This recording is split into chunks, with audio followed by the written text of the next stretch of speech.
Daryl Willie Insurance, thank you guys for showing up. Listen, they say there's a major consumer divide. Article put up by Courtney Brown and Neil Irwin. My name is Daryl Willie. This is Daryl Willie Insurance. I like to speak about all things insurance, home, auto, small business, a little bit of life and health, economics, things that affect your money, your pocketbook, your wallet, your Bitcoin, whatever you're using for money to spend on, we want to talk about it, right? So I try to stay positive and optimistic because that's naturally who I am.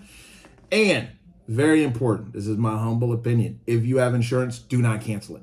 Do not cancel your insurance because your money is funny, all right? Contact an insurance professional because I believe there is insurance for every budget. If they can't help you, call someone. You have to call someone, okay? Do not cancel your insurance.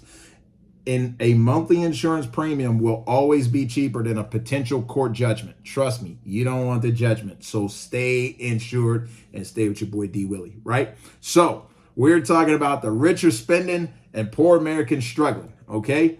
Now let's get into this real quick. Affluent Americans are reaping the rewards of soaring prices for stocks and houses. Lower income Americans are falling behind on their credit card bills, being pinched by high rents and interest rates, and not seeing their pay rise as quickly as it did a couple of years ago. All right.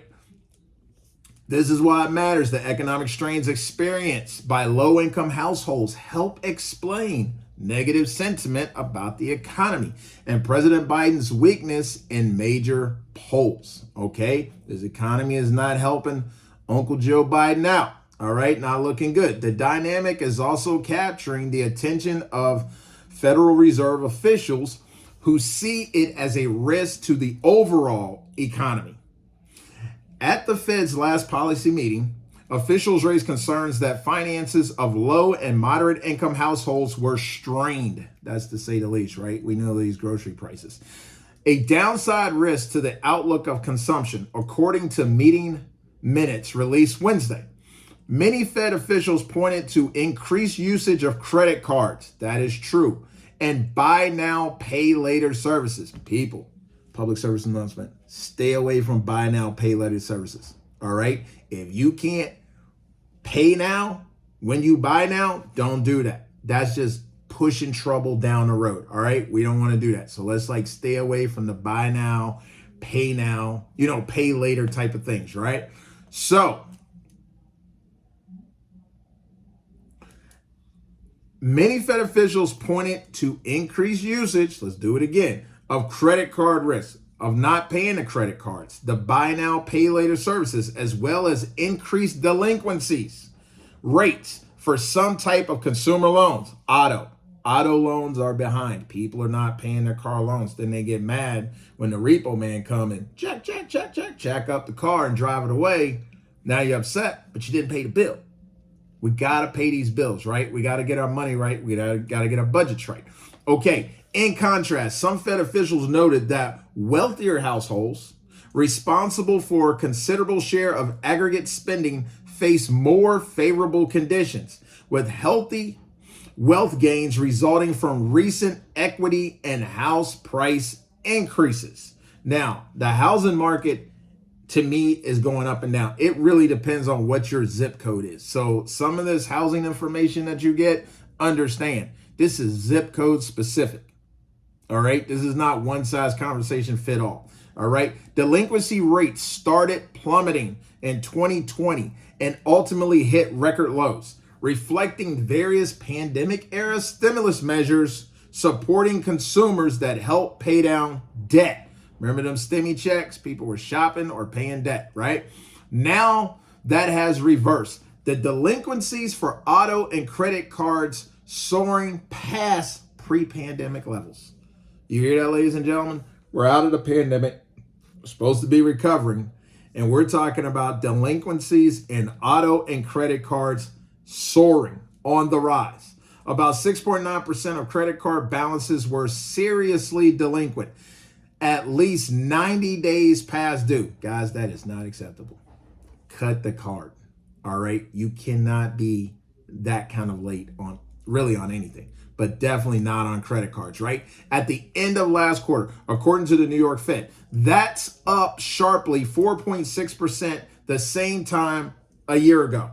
An increasing number of borrowers missed credit card payments, revealing worsening financial distress among households. Jolie Scally, a researcher at the New York Fed, said in a release last week. The New York Fed also found that credit card delinquencies were disproportionately ascribable to maxed out borrowers. All right. The share of which are approaching, again, pre-pandemic rates. See, here's the truth, people. A lot of people want to say, oh, my life got disrupted and flipped upside down because of the pandemic. This is not always the case. A lot of people, like this country, was already on cracked ice before the pandemic. The pandemic really sped up more of what was already going on. You ever hear someone say, oh man, if you get rich, it's only going to make you more of what you are? Well, the pandemic was that. Whatever your situation was, it sped it up. If you did not do any kind of corrective measures, it made it worse. So a lot of people are struggling.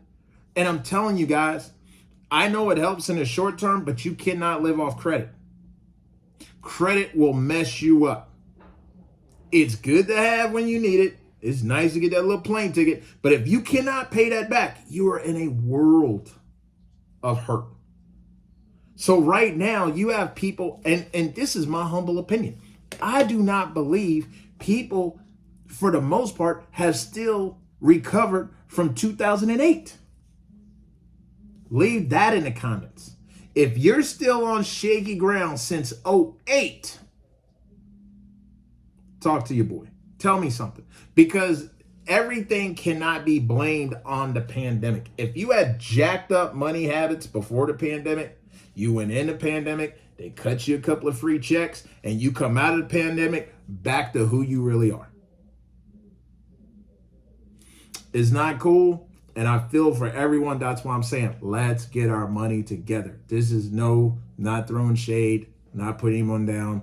I've made mistakes with money. We're trying to do better. We're going to do better, right? So here's what they're saying. I think one of the things that we are seeing is it's a little bifurcated, said Joseph Levin, chief executive of digital media company IAC, in a call with analysts last month. The higher end consumers seem to still be doing quite well, and the lower income consumers more feeling the pinch of inflation. High gas prices, all right? Where I am, we're talking $4.59 for fuel.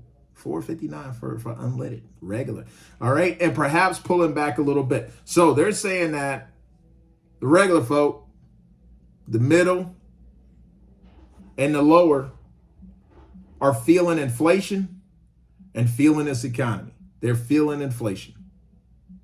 They're feeling the high prices. They're feeling the debt they were carrying and the debt that they're continuing to stack up. When you are in a hole, stop digging. Stop digging. Put the shovel down. So here's what we're going to watch. Sharp wage gains for lower and middle income workers once outpaced that of higher income ones. But now those pay increases are more in line. And even though wages have risen, prices for key foods have risen faster. If you go grocery shopping, you know he just told you the truth. Prices for key foods have risen even faster, including for fast food. How many people live somewhere where the Big Mac meal is $18? $18. You guys know California, they raised the minimum wage for fast food workers $20 an hour. How do you even? Of course the Big Mac is going to go up because they got to pay those people's wages. What do you think, the owners are going to pay that? Nah, they're going to pass that on to, well, I don't eat McDonald's anymore, but they're going to pass it on to the consumers who buy, right? So this is a problem, all right? So even though wages have risen, prices for key foods have risen faster, including fast food. All right? Not good. Not good.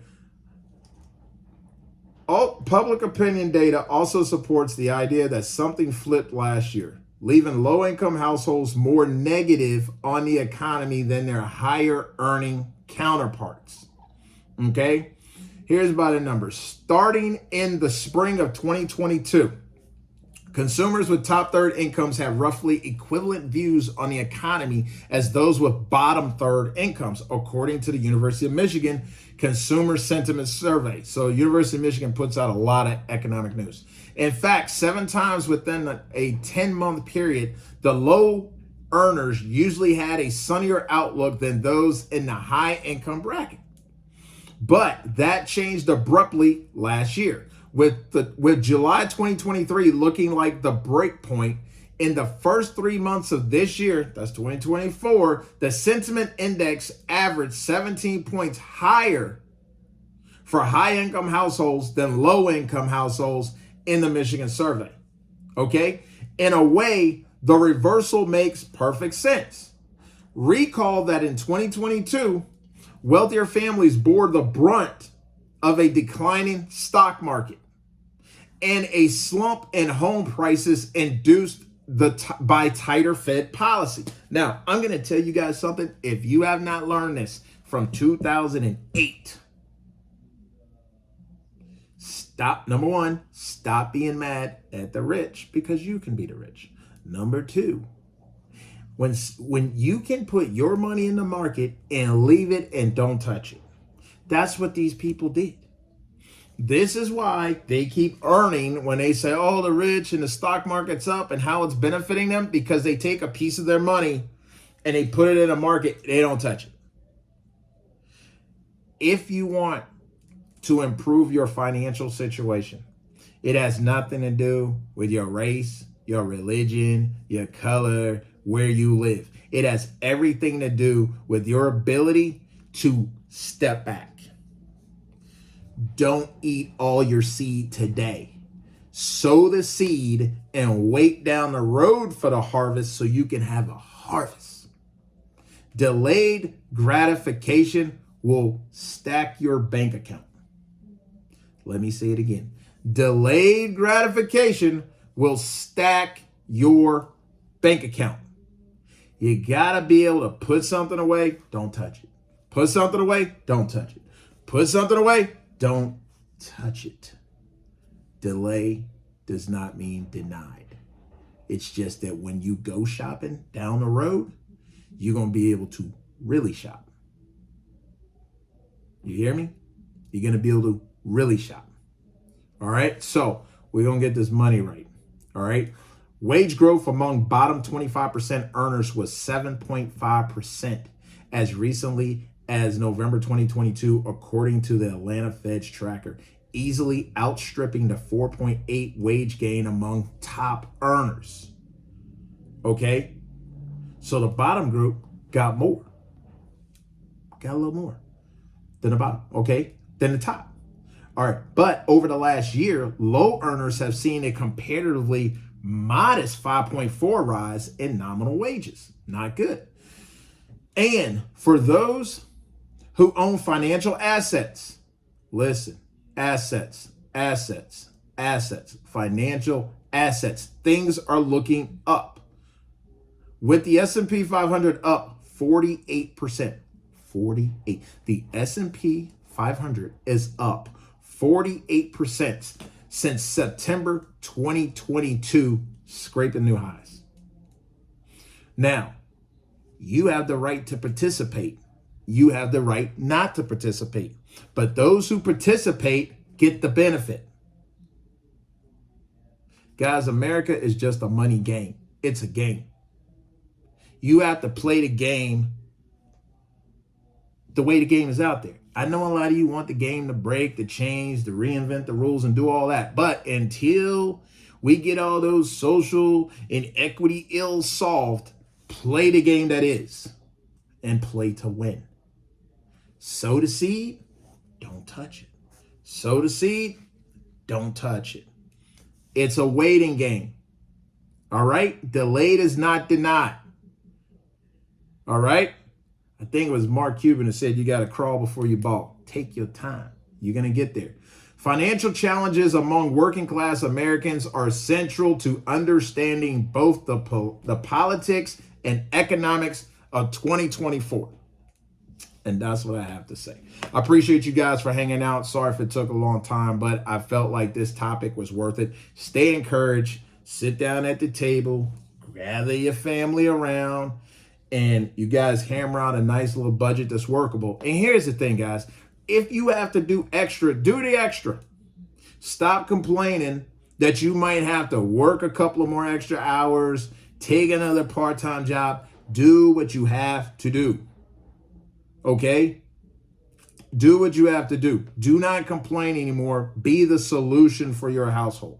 All right? We cannot bring about all of these grand changes, inequality changes, and what if Wall Street was fair, and what if the world was fair and everything was just perfect. It's not. We still got to play in a world that's imperfect, but people are winning every day, and you can win too. I believe in you. Stay true to yourself. Hit me up down in the comments. All right, stay positive, guys. See you in the next one.